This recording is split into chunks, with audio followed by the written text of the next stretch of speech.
After the box office disappointment of Inferno, Dario Argento's plans to complete his Three Mothers trilogy had been scrapped entirely, and he was forced into a place of financial comfort. But the end product ended up being possibly one of his finest giallos. Last summer, Synapse and Arrow Video teamed up to bring us a new 4K edition of Tenebrae. I picked up the Arrow Video exclusive limited edition release last year and reviewed that release, but Synapse now has a standard edition 4K of this release on the market, and that is what we're going to be having a look at today. First, let's unbox it. Surprisingly, this does come with a slipcover with artwork exclusive to the standard release. Here's a quick look at the side and the back. Then let me pop this off, and the case artwork and layout is virtually the same as the slipcovers. Now let's pop this open.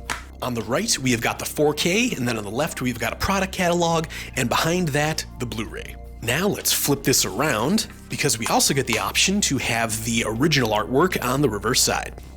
Next, let's talk about the restoration.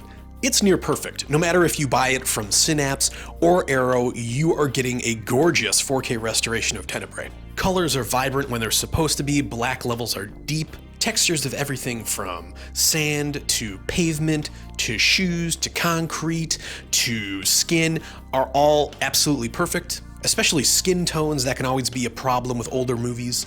But here it looks very well balanced, very naturalistic, and I pulled a couple screenshots here from Blu-ray.com just to support what I'm saying a bit. While I still think Suspiria is the best any Argento movie looks on 4K, this one is right up there with Arrow's restoration of Deep Red from a year or two ago. The only minor problems you get are near the opening titles. There, the grain is a bit heavier. Throughout the rest of the movie, the grain is very even and does not fluctuate at all that I noticed. It's a little bit softer, and there is still the little hair at the top of the screen. But that's it. Then there are restorations of both the original Italian and English soundtracks, and while the Italian version does not sound as good as the English version, I will say both tracks are still very nice to listen to. And lastly, let's head out into my parlor, pop in the disc, and have a look at the extras menu. I can't stay here too long, otherwise I might get flagged. I've also got it muted so we can't hear Goblin playing, so we're gonna have to do this really quickly. First off, we've got 3 audio commentaries, especially one from Alan Jones and Kim Newman. I always love when they talk about movies. Let's go back. Yellow Fever, the rise and fall of the giallo. Feature-length documentary charting the genre from its beginnings to its influence on modern slasher films, featuring interviews with Argento, Umberto Lenzi, and Luigi Cozzi. Being the Villain, a newly edited, career-spanning archival interview with John Steiner. We have an alternate opening credit sequence that features rare shots of the Tenebrae book in English. The Unsane end credit sequence that has the Kim Wilde song Take Me Tonight. Then a bunch of archival featurettes, Voices of the Unsane, a featurette containing a bunch of interviews.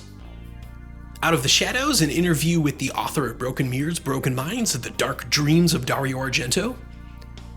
An introduction by Daria Nicolodi, Scream Queen, that's an interview with Daria, The Unsane World of Tenebrae, an interview with Dario, and A Composition for Carnage, an interview with Claudio Simonetti. Then let's get back to the previous page. We've got promotional materials, which is a ton of different trailers along with an image gallery.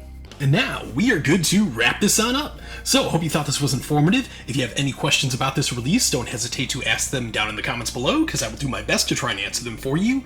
And as always, I will wish you pleasant days and spooky nights. Until next time.